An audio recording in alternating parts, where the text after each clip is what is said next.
Welcome, welcome. And you know what? It's fall. We've waited all year for fall to come. And it's here. Officially last Saturday, fall started. So we are so excited to be talking fall fashions.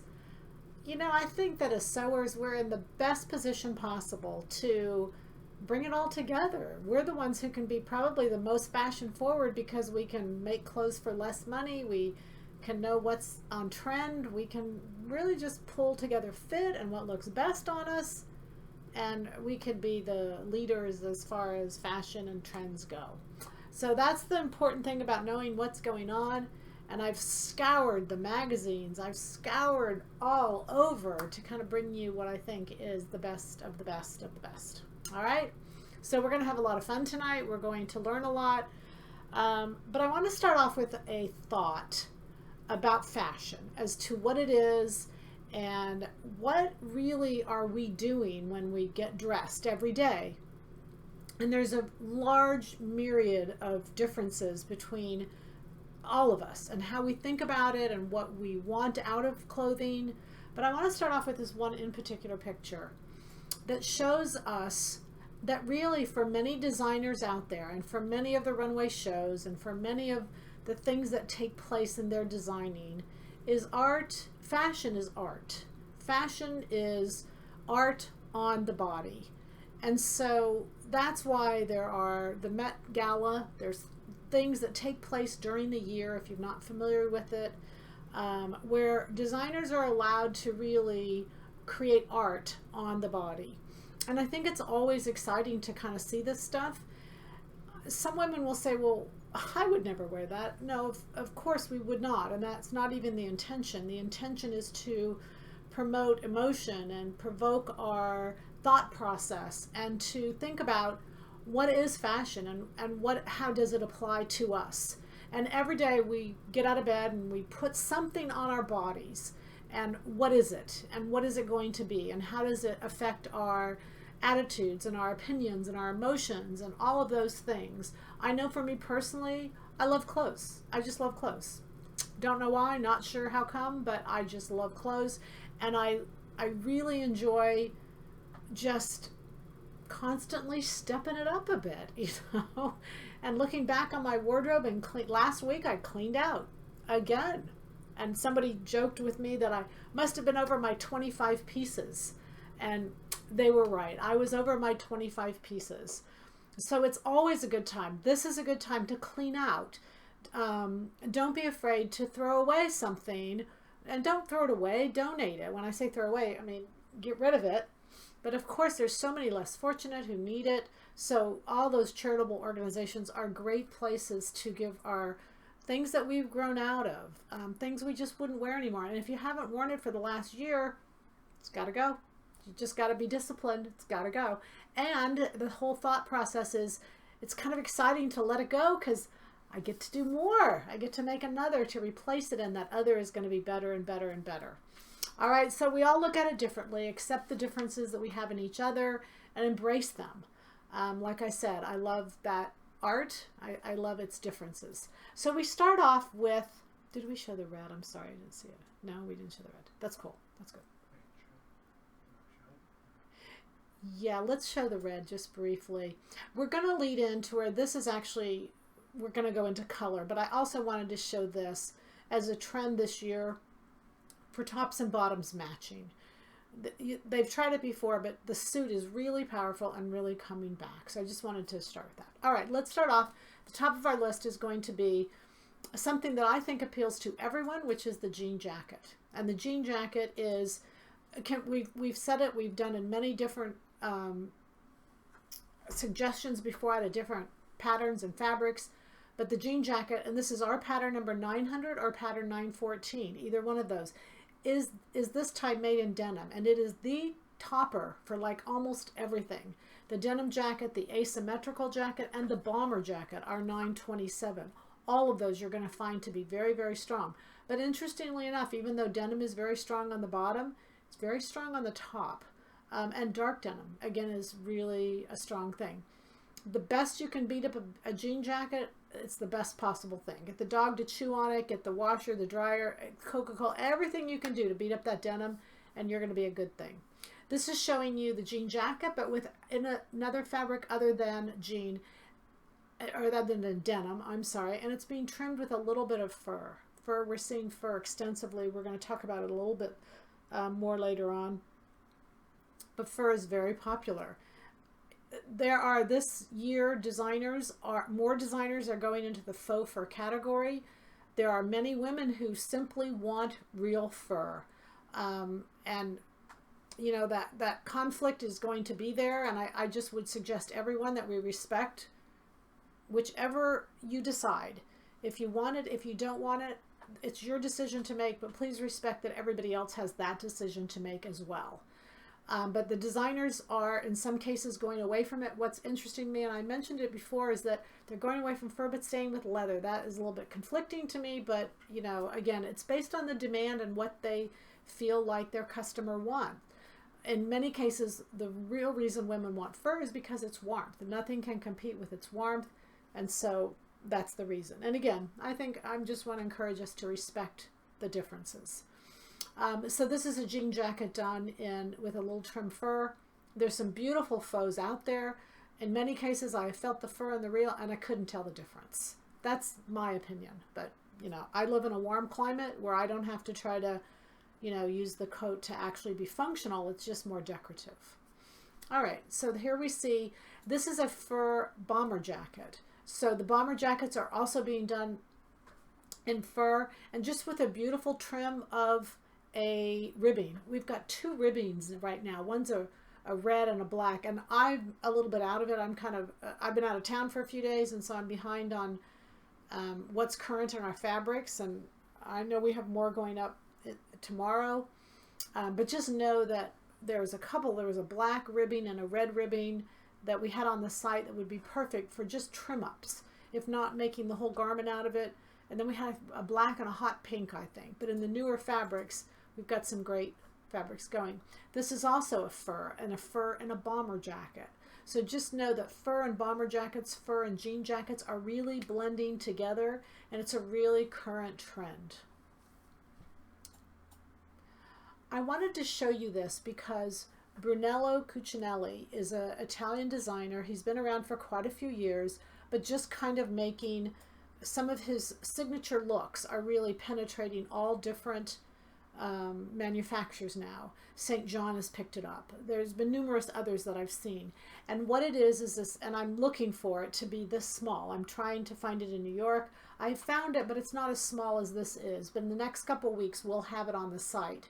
It is a very small silver chain. Well, actually, it's not always silver, but it appears to be silver, but in some cases it's steel. It's actually made out of different metals. We have Brunello Cucinelli is a designer that we have an independent store here in Dallas, and I went in and talked to the salespeople at that store. Just interesting to learn about how long he's been using this chain, and his is very unique and very different, and I'll update you on that later. Once we get it in, I'll kind of do an update on it. But in this particular case, it is done in the seam lines. It has to almost be hand stitched or stitched on with kind of a zigzag stitch because it's so fine a needle can't penetrate it. But this is being done, like I said, in collars, sometimes on shirtings, at the yokes, up the button up front. Just really in beautiful places, but it's very strong, and it's just a little trend that like I said, I just wanted you to see and be aware of. Very nice. But his garments are, I don't even know if there's one cheaper than $800, thousands of dollars, very, very expensive. I wanted you to see this because I wanted you to know that glitter and glitz is really in for the fall. I think we just all know that we enjoy a little bit of fun and glitz. And so this is a little bit extreme. Again, remember that those runway shots sometimes are shown for reaction. And sometimes they put a garment in there that they don't expect anyone to wear on the street as much as they just really want the attention. But know that sparkle and glitter, our crystals, our iron-on, all of those things are really popular. So if you like them, go full speed ahead and don't worry that they aren't in fashion right now. All right, then we see, this is an example of really just chains. These are if you can't see, those are chains that are going from shoulder to shoulder and draping in between. So again, I just really wanted to show you that, and these are different designers, completely different, the last one to this one, but they all are showing a lot of sparkle, and it's nice. It's really pretty, and it's fun. I think we all like it and we all get it, and it's pricey. This is another example of sparkle. Although I wanted you to see in this case that it's mixed with plaid. And I think plaid, our checks, all of those things are probably our #1 pattern that's popular over florals, over anything else that's being done. These plaids and the masculine. And the reason I wanted to bring that in is some of the trends for spring, some of the fashion shows for spring, those are the ones that are done last week, not for fall, but they started doing male and females lines together rather than they've always been separate. They've always been distinct. They started doing them together, and it wasn't to save cost. It was really to kind of boost women's equality between the sexes, and that we don't have to be separated, we can be one. So designers are really rethinking this whole thing of what they're doing with fashion and what they're putting out there and what they're trying to say with their clothing, and I think that this is really interesting. This is a great example of sparkle. As you can see, this is I'm not going to say the designer because I can't remember it, so it doesn't matter. But I think in this particular case, a couple things I wanted to point out to you is that the headgear is becoming really popular. All kinds of things worn on our head. You know, obviously in Europe they have the fascinators, and it's just tradition. I mean, that's the way we dress. So they're trying to do, I think, something a little more with headwear. Not sure that this is what will work, but you know, it is interesting that we're seeing more and more of it in the runway. All right, then we have animal print. Probably one of the strongest print trends are animal prints. And you know, it was funny because every year when I do this little trend, I did it on my computer and I just kind of put it in my file. And I went back, 2004 animal trends. I mean, I was surprised how far back animal trends were on this list. Animal trends are stronger than they've ever been. So if you hate them, I feel really bad for you because they are not going away. And if you love them, I wanted you to see these pictures because literally they're head to toe. Different animals. I mean, they're just all out animal prints. So good news is we love them. They're not going anywhere. Don't be afraid to buy them, to wear them, and to just really enjoy them. In this particular case, I wanted you to see that they're really blending animal prints on the bottom with the solids in between. I have an upcoming webcast or video, Thursday video, that I'm going to do on cashmere, and I'm just going to kind of bring in some principles with it. But I wanted you to see where the animal print was top and bottom, and then of course that solid cashmere. You see so many beautiful sweaters that are solid in the wintertime, fall and winter, that this is a great way to blend them is with animal prints. I wanted you to see that this is actually a new pattern that we have, not done exactly like this, but Walter Finley introduced this blouse.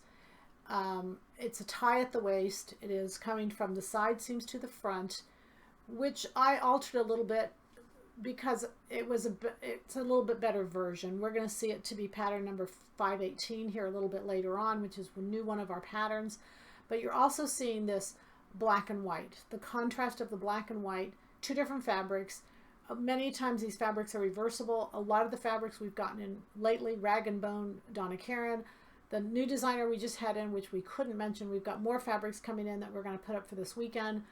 There's some beautiful contrast, black and whites, or contrast of a print and a knit and a woven that are corresponding, that are just really incredible. So if you have fabrics like this, think of this and use them in this way. The plaid, again, this is kind of another version of the Walter Finley, the tie at the waist. Many manufacturers are doing it. Many designers are doing it. It is like almost the trend for fall, so I wanted to include it in our patterns. And of course, we saw this last September. So I really scoured and looked around for an easy to sew, easy version all the way around. It incorporates the waist dart in the pattern. I wanted to do that. And of course, it's done in a plaid, which a lot of women would say, oh, it's just too much going on. It's just not. one thing I want you to really notice is it's a feminine and a masculine being pulled together. It's a masculine of the plaids themselves, but it's a feminine in the fact that they tie and have some gathering there. And I think, again, the reason, from everything I'm reading, that one of the reasons this is happening is because we're designers, male and female, are trying to bridge the gap between clothing that is worn by male versus clothing that's worn by females, and not have unisex, not have it be the same for both, but just push them together, and yet without crossing the line. I think it's really fascinating, really interesting. So yes, we are seeing a lot of these plaids, and yet they're pulled in with feminine clothing. Go back just one. I want to show that, yeah, the red plaid. This is a Corette. This was sent by a customer, and I really appreciate sending this. She actually took this photo, or looked it up. It was in a window at a store. Now, Corette of California, if you go back, gosh, when I was first out of college, so in the early 80s, Corette of California was very, very popular. It was a mid-priced ladies wear, and it's, I don't know, I really hadn't followed it over the year. It wasn't really a line that I was attracted to, but it's either come back or it's still there, or it's just been there all the time, not sure which. But what I wanted you to notice is how beautifully this is done on the bias. Now, this is a knit, so they can be put on the bias without any fear. When you're doing your plaids and all of these different things that you're using, don't be afraid to put them on the bias. And what you see is they match beautifully. They don't have to match if you're using them. Pull in a solid side panel, pull in a solid skirt, or pull in a solid collar, whatever you have to do. But notice again that we're seeing both of these top to bottom, and we're seeing both of them correlate together. So the whole thing is being done to match. That suited look is kind of coming back in. Should we break for questions at all, Benjamin, do you think? Or we're okay? No, we're good on questions? Okay, we'll just keep going, and then at the end we'll kind of ask questions so that we can kind of catch up. Okay? That's all right. I think we're okay. Okay.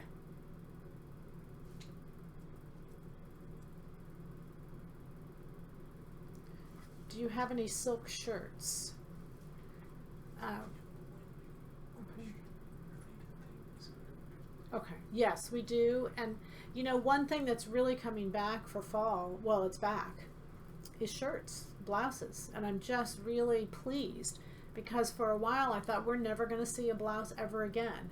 And it's interesting how it is circling back. We've got 2 blouses in the new line, and it's simply because they are just so popular. And with that said, we don't have a new knit top, which it's like if you told me 2 years ago I wouldn't put out a knit top for fall or spring, I'd think, no, I'll always have a new knit top. But not that these can't be done in knit, they can. We'll talk about that in a little bit. But they are blouses, and they are really, really popular. Okay, so this again was the plaid. I wanted you to see it again, plaid with a coat. Notice that this is outerwear. Now, as we get into this, and I don't want to talk too much of this later because we'll talk about it a little bit farther on, is that oversizing in coats is really stylish. Notice in this one in particular, you've got plaid just everywhere. There's not a lot of fit except through the waist, and then it's finished off with your black. But I do want you to notice something about this, and this is something that as sewers we can change up, and I think we should. Notice that the black and the contrast is all down in the hem and the hip line area. There's nothing up at her neckline that is contrasting the plaid. So the best place to put that contrast is up around the neckline, and not contrast the cuffs and not contrast the hem. Just an FYI. And I know we know that, but I just thought I'd mention it. Okay. And then here again we see the plaid. The contrast here is of course the green boots.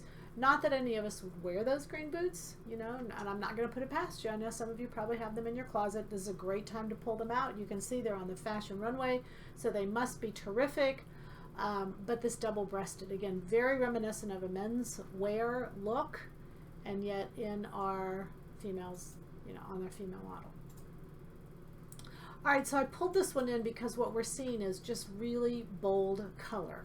I showed you the red in the very beginning, and that is usually symbolic of spring. We go with a really bold color. But we're seeing a lot of fabrics for fall that are bold in color, and yet they're fall fabrics. Notice the blues, the pinks, the purples, the greens, all of those colors being pulled together and then just contrasted with the black. But it's really a great look. But again, when doing it, it's very, very careful to do it because of where the eye goes. So just think it through when you're doing it, and what you want is the eye to move vertically as you're doing it. Okay. This red, I showed this red in the beginning. This is a different designer, but I wanted you to see more than one designer showed a red blazer. Did we show the red in the beginning? I guess we didn't, did we? Yeah, we did. I want to go, can you go flip back to that just kind of real quick? I wanted you to see this. Yeah, now what you have to understand is that a blazer is always going to be thinner when it's a single button blazer at the center. Let's go back to that double-breasted if you can, if you don't mind. Yeah, I want you to notice this, but I want you to notice button placement, and that the buttons are wider at the top and then they go narrower as you go down. That is key if you are doing a double-breasted jacket. Most women do not understand this, and I'm going to tell you something. In our early years, we had a double-breasted blazer, and the reason I took it out of the line was there was so much misunderstanding that a double-breasted doesn't make you look thicker if the buttons are placed correctly. Now, even in the center of her, if you'll notice those 4 buttons form a box, they should not. First off, the top 2 buttons should be left off completely, and then the middle 2 buttons should be where they are, and the bottom 2 buttons should be narrower, and that would give you an even better look. But this was the only picture I could find of even anywhere where the buttons were wider at the top and narrower as they went in. And this is, like I said, it's key to a double-breasted, to having it make you look the very best you can. So I just kind of wanted to point that out. Okay. I wanted to see purple. This is a great cape for many reasons. Number one, because that purple is subtle. It's really just on the inside of the flap to where the cape rolls back, and these 2 coated fabrics, or these 2-sided fabrics, one color is on one side, the other color is on another side, and they're just being used more and more. And people say to me, what am I going to do with them? I'm going to make a cape. Capes are just absolutely, I mean, I just can't believe how many of them there are out there and how popular they are. And I'm not sure I really understand why, what we're trying to hide or what we're trying to do, but they are just some absolutely beautiful capes. And this showing the most current trend, which is the purple color. I wanted you to see there's all different shades of purple. You really want to pick the purple that works best for you, but this is clearly a really beautiful purple. And the ruching is still very popular. It was big for spring, it's still good for fall, and it's definitely a great trend. All right, so there we see our color, our bright color. We're going to see it on our handbags, even though typically you would say this is a spring look. It's not. It is for fall. You notice the long sleeves, the little tights that are on covering the legs to keep, et cetera, et cetera. It's definitely a fall look. But I like it. I love spring colors being used in fall. We've done it a little bit in the past, but they're doing it more and more. I just really like it. I think it's a little unexpected, and I think it, I don't know, it makes me happy. I like the color. That's what I say. We all get to dress in how we want to. So I want to mention this because we have done fringe for a little while now. Fringe is the Western look. I'm not sure, usually when I see a trend for fall, I can really trace it back to why it's happening or who's inspiring it, or I'm not sure with this Western look where it's coming from. I don't know that there's any Western TV shows or really any Western movies. I don't know, maybe I'm missing something, but I'm not sure where this whole Western look is coming from, but it is very popular. It could be part of this whole earthy movement that's being popular for fall, but I'm not sure. But it contains fringe, and it contains a lot of fringe. So if you like the fringe, and if you like the Western look, this is your time to shine. Cowboy boots are being worn, even if you don't even ever, even if you live in New York City, cowboy boots are being worn and heralded as a new fashion look. So I don't know, so I guess maybe sometimes designers just change it up because maybe they want to present a different look. But it's interesting when so many of them are on the same page that it actually gets put together as a strong look for fall. So like I said, if you like it, go with it. I mean, I have a outfit that I made one time that's fringe and westerny all over, and I haven't worn it for 10 years, and I don't know if I can because I don't know if it'll fit, but anyway, I might bring it out. All right, let's go to the next one, please. All right, and this one we see is black leather is so strong, and again, you know, as we go into colorful, you'd think almost that colorful leather is, but it's black leather. In this case, the picture I wanted to show you was the fringe as well as the black leather. I kind of wanted you to see both in one place. Notice again the little boots there, bare leg in between, which is obviously optional, but covered legs and tights. While I don't know that I had some really good pictures of them, they are really on trend for fall, and they're just so cute. If you guys have not used them or utilized them, I just think tights are amazing. And I always, if I'm going into a cold climate, I'll wear 2 layers of tights, sometimes even 3, and I just put the ones I like the best on the outside. You know, takes a little time to get them on, but man, they just keep your legs so toasty outside in the cold that they're just really nice. Okay, that one we had, did I do it twice? Sorry. Yeah. All right, so what I wanted to show you with this was that scarves are really stylish for fall. We've seen them a lot as head coverings. We've seen them as wraps around the neck. We've seen them in lots of different ways. And I've noticed as I'm buying these designer fabrics, I'm seeing panels. We're getting quite a few panels in where that's what's done with many of those panels is there's a scarf made. And of course, all they have to do is finish the edges and bam, there's the scarf. This was in particular a whole outfit created out of scarves. And it really was a nod to the fact that scarves are fashionable. And so there's a couple here that are going to follow this trend that I wanted you to see. And you can see that they're being done beautifully, asymmetric, just all kinds of ways. Notice the writing across the bottom. Those are again symbolic of these panel prints which are being done, which are just absolutely lovely. So it takes a little breaking out of our box, I think, as to what's being done with them. And generally, in most cases, they're just flowy and they're really pretty. They're almost draped on the body as opposed to fitted. And of course, here you can see that they really even pulled that fringe in to the scarf. So you can see a real layering of different fashions as to what's being used and what's being appreciated. This again, I thought was a great example. This was on the runway for fall, and it's a very strong look. And these again, different designers. I'm not going to go to the same designers and say that's a trend. If I'll see it in at least 3, I feel like that's a trend because they don't get together behind the scenes and say, hey, what are you going to show? They definitely are following the trends which are projected by the fashion, and then they pick up what they want to from there. I wanted to show you this cape, poncho, I'm not sure what you want to call it. I think we could call them all capes. But we are seeing panels, and when we see those panels, a great thing to do with that panel is this. I think there's been many cases where I've taken a rectangle and cut out the neckline and made it into a cape, and you all know it's a very easy thing to do. But in this case, what they've done is they've taken a border print, and I'm not sure you can see it, but right down the center of that center back, there is a seam. Right down that center of that center back is a seam. So that's simply why those 2 sides are able to mirror image each other. It almost looked like a butterfly to me. So if you have a border print, if you have a panel print, instead of just doing one rectangle out of it, seam it down the center. It does create one more seam that you've got to sew.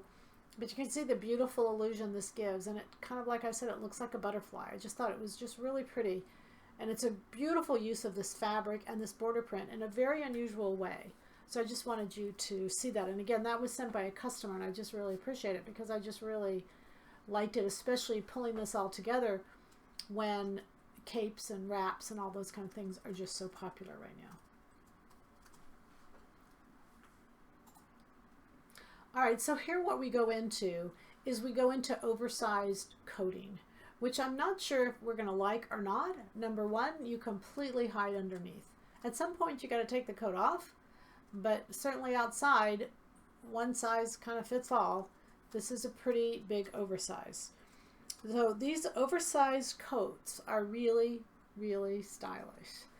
And I haven't actually seen them in the stores, so I'm not sure how they're sizing them, but I know if you enjoy an oversize or something that gives you plenty of mobility, then you're going to like these styles. So again, here you're seeing just real oversized look. I don't know, I have mixed emotions, you know. I think that it definitely, no, go to that red one, I like that.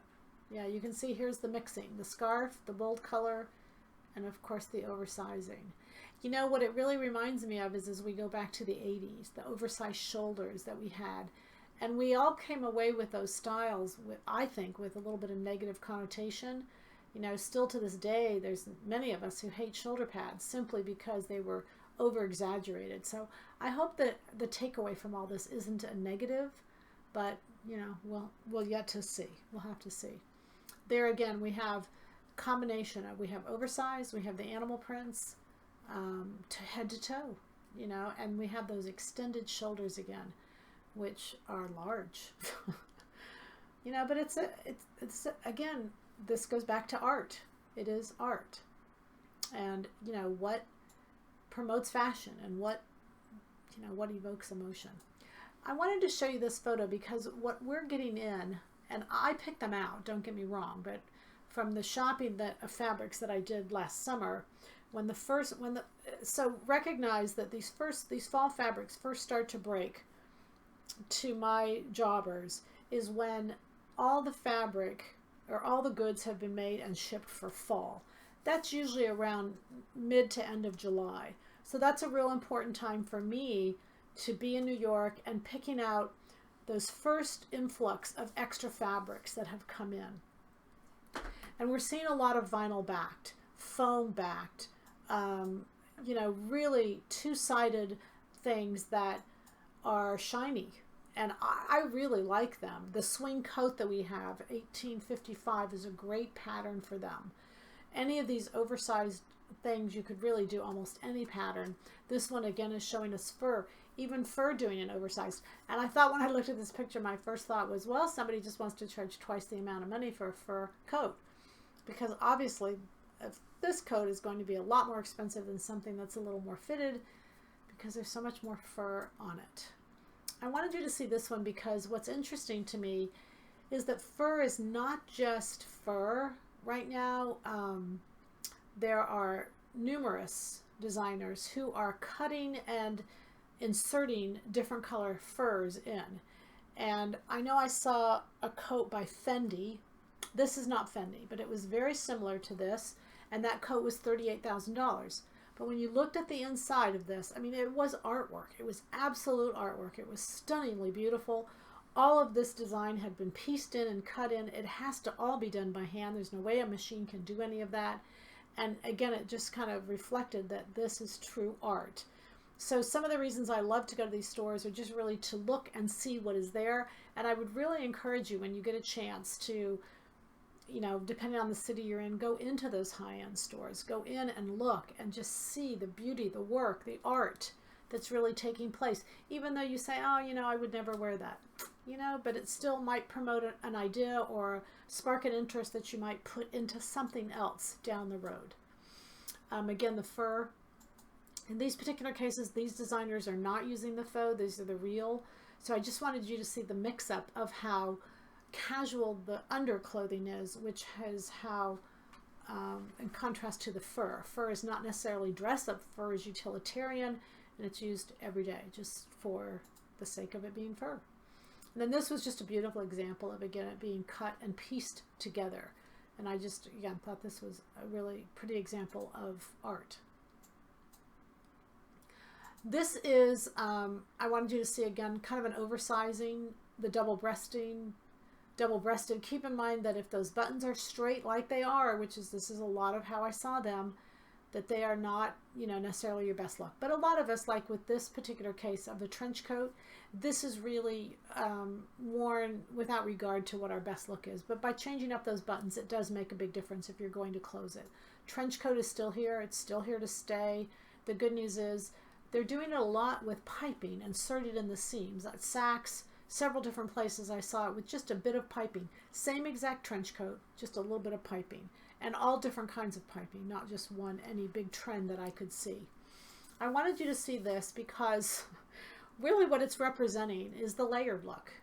The layered look is so strong for fall, and fashion is actually catering to that layered look so that we can have functionality in our clothing and yet be practical and not have to, you know, be freezing cold in order to look good. So I loved this layered look. I thought it was really appropriate. And I can't quite see those shoes, but one thing I wanted to bring out is that tennis shoes are really showing themselves for fall. So boy, you know, the difference from, you know, the spike heels of, I'm trying to think of the designers with the red sole. I can't come up with the name, but anyway, those all the way to the tennis shoe, you can see that we have a large contrast in footwear. So, you know, the goal is for you to wear what's comfortable for you, whether it be for a few minutes in the high ones or not. Christian Louboutin, that's the name I was trying to come up with. Christian Louboutin is the red sole, and, you know, has the 5-inch heel, the 3-inch heel, or whether you go to the sneaker. Either way, it'll work. The layered look. And this, again, I wanted you to see where we're now talking oversize, but we're talking a little bit in jest, where this becomes art. Notice it's the headwear, the oversize, and those things all come together in this particular runway, but done with a little bit of tongue-in-cheek. No one is expected to, you know, many of the things they show on the runway are not things they actually ever put into production. There's just things that they're trying to make a statement, they're trying to get notice, and they're artists, and so they're trying to get their work across. Okay? All right, and I think that, are we at the end there? Okay, so now what we're going to do is talk what Silhouette Patterns has done for you to kind of carry out those trends. And I've got lots of pictures, lots of clothing back here, probably way too much to show you so that you can really see what's going on. I'm going to start with the cape. I'm going to tell you the fabrics I made them out of. In some cases, the fabrics are no longer available. I put them up a little while ago, and I wasn't sure how they would do, and like I said, in some cases they're gone.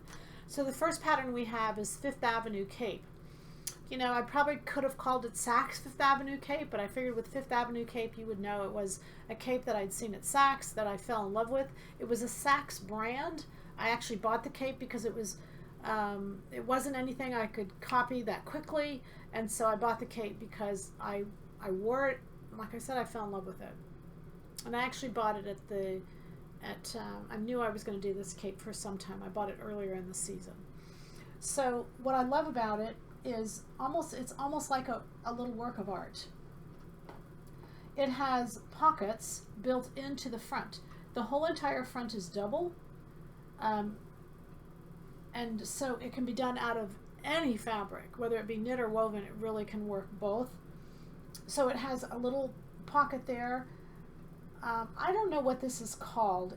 The sleeves are layered almost, and you'd have to look in the directions to really see it, because even the drawing, we really couldn't do it that well, because it's a flat cape until you start to sew it together, and because the armhole is layered, it just completes it, and it's adorable. It's just really, really cute.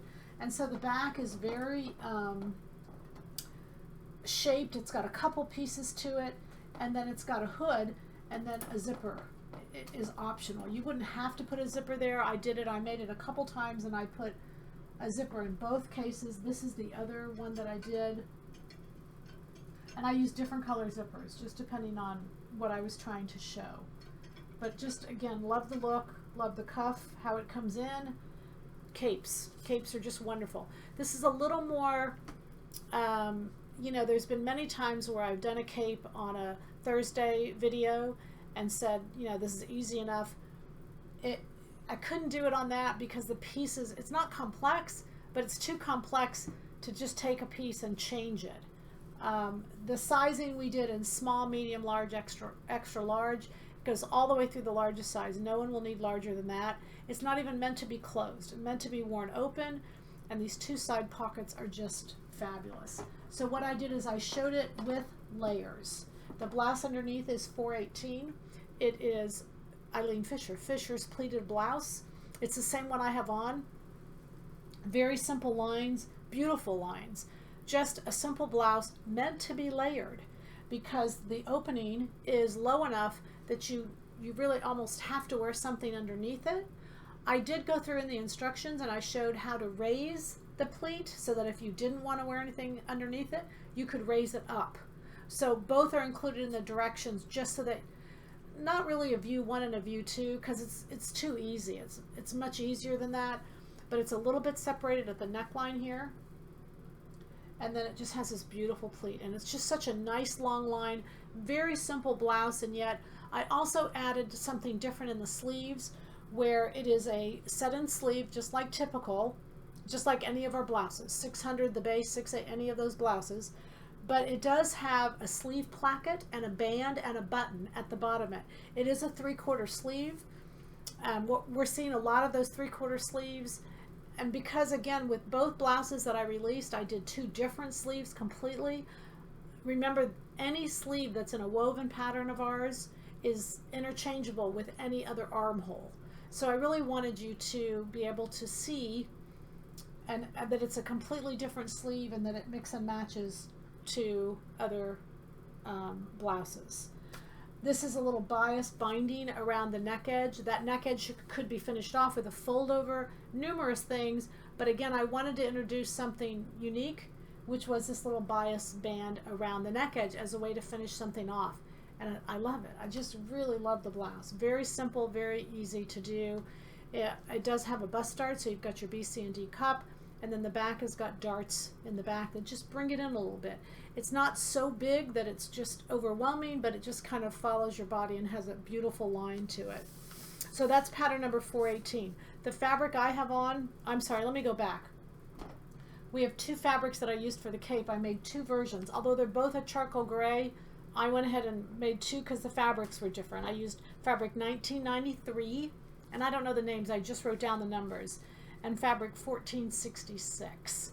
One is a lighter gray and one is a darker charcoal gray. So just depending, 1993, 1466 are the 2 fabrics I made the cape out of. Then I made several versions of the blouse. The one I have on is 1717. It's a very small little check. Absolutely love it. 100% cotton. 1718, 1719. Those are all beautiful suggestions that I'm going to make for you for doing the blouse. 1929 is the fabric I used for the base underneath here. And again, beautiful fabric. It's a really, it's a viscose, and it's a beige. It's a beige viscose, and it's really stunning. And then 1921, because chambray, as far as fabric goes, shirts are really popular. So if you're looking for like the 600 or 618, all of those shirts are really popular, and they're being done in plaids, of course, and chambrays, with the sleeves just rolled up a couple times, and again, kind of reflective of that whole menswear idea brought over to the women's side. They're not so much fashion as they are just almost like a trend that's really strong right now. So I hadn't finished this one, but I did do the 418, and I did this out of the chambray, which is 1921 is the fabric I'm using. So I got the front done, and I started on the neck binding. I just haven't finished it, but this is a great look. And again, just underneath a little tank.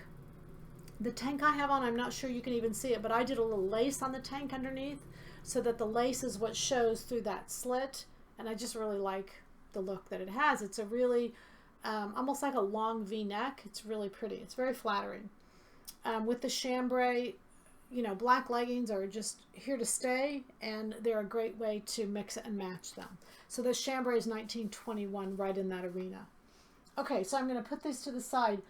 On the pattern cover, I wanted you to see that necklace. That is our black Spinel necklace. It's beautiful. It's a kind of a imitation or very close duplication of a David Yurman $1,200 necklace. And even when I was in the David Yurman store, when I saw that necklace, I thought, oh, so, you know, because you can get so much online now, I took it to my jewelry gal, and she duplicated it. And I mean, and actually the Tahitian pearl, she did it down. I mean, it's amazing. It's really beautiful. And what I found is, you know, I told her, I said, well, I could make this. She said, well, actually, she said that necklace took her 5 hours to actually thread because the little beads are so small and it's so light. It's so beautiful, but its pearls are really strong for fall, and it's got a beautiful combination of pearls. And I mean, we presented it for not even $300. It's less than that. So it's just really, really beautiful. For a little gift for yourself for fall, it'd be a nice combination. All right, so then I want to go back now to 518. 518 is the Walter Finley. We called it Finley's front tie blouse. So I wanted to take you back to that. The collar and the placket is the same as 600. It's very easy to do, very simple to put on. But we did do a cuffed sleeve with a placket. So that you already had that in 900. You already had it as an option, but I wanted to show that to you. And then the solid, of course, is a trend, but probably even a stronger trend for fall is layering it with a plaid. Now, in this particular case, I didn't even do buttons up the plaid. I simply layered it, did the front tie, no buttons down the front because the tie is keeping that shut. And this is just another option I wanted to show you. And of course the plaid, that plaid is 1943 as the fabric. And you can see again, just a great base tank underneath. But you could certainly change up the color and do a bright color underneath there, which would really bring it full circle also. All right. All right. Any questions? Is it a woven or a knit? Both of the blouses are wovens, but you know that you could make them out of a knit and then use your knit template and your knit sleeve. And you could convert either one of them to knit. Could you do the cape in a denim as a trial garment? Yeah, the only thing you want is you'd want to wash that denim a lot. In Coca-Cola, you really want a soft fabric with this cape. It's really beautiful. I don't know. I mean, you could do it in something more stiff, but I just love the softness. And the one I made, I mean, you just cuddle up in it. It's just so soft. It's just really cozy. Is the gray blouse a new one? The gray blouse. Yeah. Everything here is new. So I'm going to say yes. Just not knowing for sure what you're talking about. Can you purchase the new patterns by the piece instead of as a group purchase? Not yet. Our pre-sale ends through tomorrow night, our package of 4. When you buy 3, you get 1 free. So even if you don't like all of them, you're still getting a better deal. And there's free shipping on the 3 of them. So we put them at the price of 3 patterns, and then you get free shipping. But no, not yet. We'll start selling them individually on once the pre-sale completes, which, like I said, is Tuesday night. Then we'll start selling them individually. Was the Fischer blouse designed to have something worn underneath because of the low slit? It was, yes. But again, I did show you how to raise that slit up, and it's very easy to do, and you could do that as well so that you could wear it without anything else underneath. Does the Fischer blouse have a bit of a drop shoulder? It does not. It is right on the shoulder, and it has a set-in sleeve. If the neck is too big, jacket or blouse, can you make it smaller? Sure. Sure. All right, so the next thing I want to show you is I want to go into the pant a little bit. I'm just madly in love with this pant. 3218, it's called Vince Camuto's stretch woven pant. So, you know, I've talked so much over the years about, you know, different pants need different fabrics, and you can't just take, you know, I guess my best comparison would be a jacket and a blouse and a t-shirt. You wouldn't take a jacket pattern, just make it out of knit and expect it to fit like a t-shirt. There's so much done to the pattern to make it different for all those fabrics and to make it look its best in those fabrics. The same is with pants. And while we've had 3200, which is our woven slack, and then 3400, which is our yoga, I feel like it will create less work for you all if I create patterns that are specific to a knit, a stretch woven, or a woven.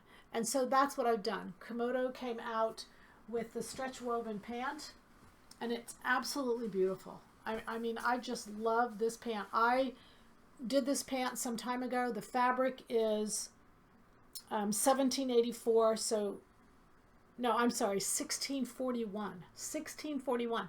So you can see I've had it up for a while, but I just absolutely love it. It's like a suede, and it's just beautiful. They're really beautiful on.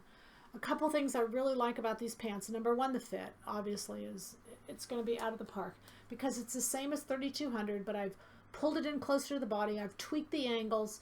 So many of you say, well, if I've made changes to 3200, do I make the same changes? I probably wouldn't, because a lot of those changes I've done for you. I've slimmed the leg in. The bottom is only a, I think it's a, what is it? It's like a 12-inch bottom. It's tight. It's small, and it's really beautiful. The leg is really pretty. It's got a little angular pocket. I know you can't see all of these. Here, let me just show you. Let me just do this. Okay, this is fabric 1641. I wanted to bring this back just for a little bit. We showed it last week. The reason I wanted to bring it back was because of the fact that we're doing plaids. This is a beautiful way to do plaids and very simple as a vest. What I did is then I put the cut up tee underneath, which is 117. And then what I did is I made a light pair of pants to go underneath. And these light pair of pants are Komodo's stretch woven pant. So I wanted you to see the detail on this. You can see a little bit better. I've got the waistband to still put on this. But you're going to be able to see the front. Let me close that fly front up a little bit. You can see the well, I'm not even sure you can see the pockets, but you can see it in the line drawing when we've drawn it on. The pockets come down and then angle over. And the reason they do that is it's a little cleaner line than having a curved pocket. So I like that. There's still darts in the back. It is lowered at the waist. It is meant to come to the waist. They're a little bit lower than what they are. But again, keep in mind that it's for that stretch woven fabric. You want the stretch to only go around. So it still has to have some ease in the length built in so you can sit down. But that stretch going around is really, really nice. Then I wanted you to see, oh, that fabric is, I don't have it. That fabric's toast. You guys bought it all. This fabric, though, is the 1816. Is that plaid, and I just love it. It's a beautiful piece of fabric. What I wanted you to see is something that I've seen quite a bit. You've probably seen it quite a bit. Is if you go back to the 80s, and again, a lot of this is coming back from the 80s. These warm-up suits were really popular. Warm-up suits. Remember, they were like the bottoms and the tops were the same. That look is kind of coming back to us. The little hoods, the whole thing. But one thing that's coming out because of that, I'm going to try to move this forward a little bit, is I'm seeing a little bit of pinstriping down the side of pants. And it's a beautiful, beautiful look. So what I did is I took the new pattern, Camuto's pants, the stretch woven pant. This is fabric 1784. It's absolutely gorgeous. And I put just a little bit of the white pinstriping down both sides. So it's still low on the waist. It's got the beautiful pocket. It's got a fly front, darts in the back, just with that grade piping all the way down the side. All right. 1784 is a really beautiful black, lightweight with just a really nice little bit of stretch in the fabric. Okay, so with that, would you show the ties on the blouse where they start and go to? Sure. Hang on just one second. Let me get this little pant out of the way. The ties on the blouse are going to start around the, the waist dart has been converted to a pleat. And then there's several pieces to the front now. And then, so the ties are right about they're at the waist, obviously, but they don't go to the side. And the reason I didn't put them at the side is because it makes the body look wider. I looked through so many of these front tie blouses, and this is such a gentler look to have the blouse fit and have the ties just in certain arenas. We don't want them too wide, my opinion. Okay, I saw Lafayette one. Anyway, many people did them. They did them many different ways, but I don't want that much drama. I just want a little view of the front. Would a Pontoroma then be good for Komodos pants? It would, yes. Yes. But again, sometimes Pontoromas are one-way stretch and sometimes they're two-way stretch. You could use a two-way stretch, you could, but be careful of your sizing and know that if you go with a two-way stretch, you'll probably want to go down in sizing, just like with a knit t-shirt. I missed that question. How much stretch do you need for a Komodos pants? As long as you have stretch, it doesn't matter. If you have a little bit of stretch, you can go up in your sizing. If you have a lot of stretch, you go down in your sizing, just like with t-shirts. So the most important thing is the angles. And like I said, I've tweaked these angles. I've tweaked them at the hip line, at the top of the leg, at the knee, all of these places so that that pant will really, I think you'll find it just fits beautiful. I had sampled it on numerous people, and I'm just very excited for all the patterns, the way they fit, the way they go together, etc., etc. Talk more about the pocket openings from the top versus the curve opening. Just look on 3218. It's already on the site. You can click on the back and you can see how they're drawn. How they're drawn is exactly how they are. The angular is all I'm saying is a little more stylish than the curve. It's just a new kind of latest thing. So it's a little bit of a jean pocket and a dress pant somewhat combined. Anyway, it's just a great trend. All right. Which pattern would be good for a lightweight jogger? Would the legging work if made a little looser? No, I would go to the yoga pant. Any of those yoga pants. There's 3413, there's 3400, there's several of them. There's a one with the pattern of the month would be a great jogger, I think, because you could put piping in there like I did with the olive green pants last week. I love those pants. They're just beautiful, gorgeous pants. All right, so now we have it. We have all the information we need. We're prepared for fall. Get our 4-pack. Again, that pricing is going to stop tomorrow night. We'll run it through tomorrow night, and then we'll move on. But get them. I have had, I think it's been smart. We've had more this time than ever order 2 of those packs. I'm telling you, I think it's a good idea because I think these patterns are real basics, and I think you'll use them over and over again. So it helps not have to trace them off, saves you a lot of time. They say time is money. I don't know, but that's what they say. All right, any questions we can answer? You gave the fabric numbers. How do people find the details of the fabrics? Do you just page through to find the general description and click on that fabric? No. Let me make it easier for you. Now, let me also just say that on our website, last week we were working on some pretty significant changes.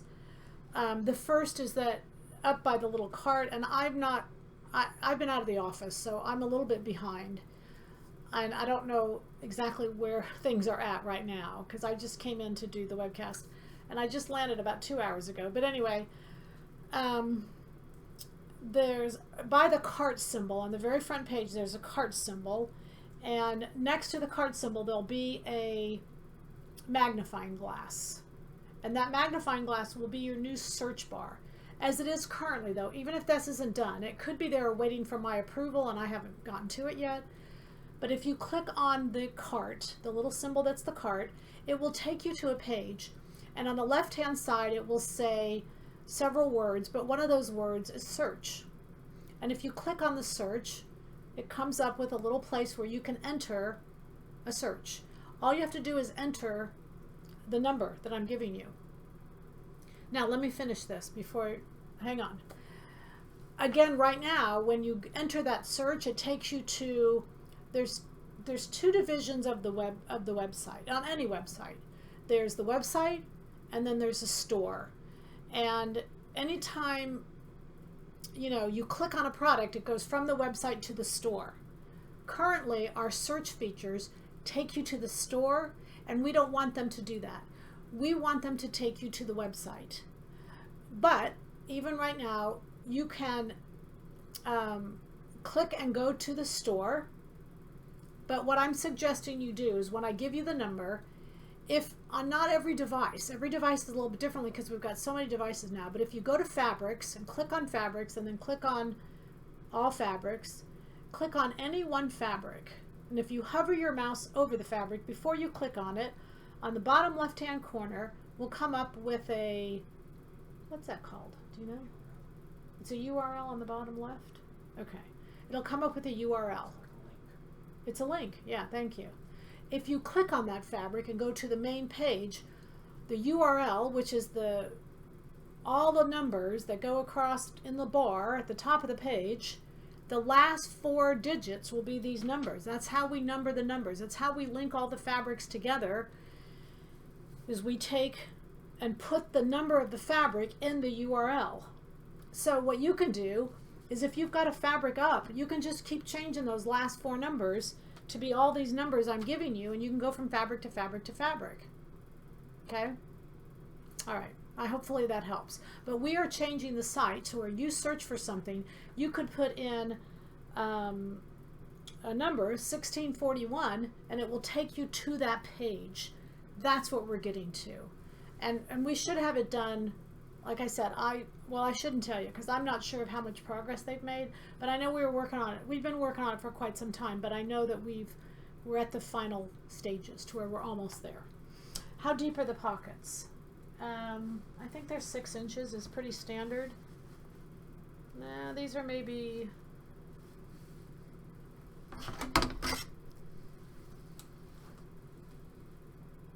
Well, if you talk about from the top of the bottom of the waistband to the actual pocket, they are 5 inches. If you talk about the actual pocket itself, it's probably only about 3.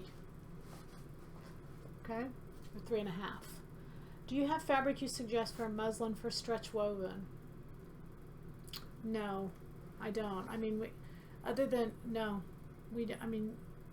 don't. Sorry. Where are the pleats on 418? I'm going to pass on that question.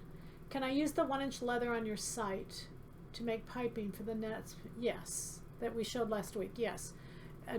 Use the 1-inch, and you have to buy the cording that actually goes inside. We don't have that, but you can usually get that at any, even upholstery place. It's pretty easy to find.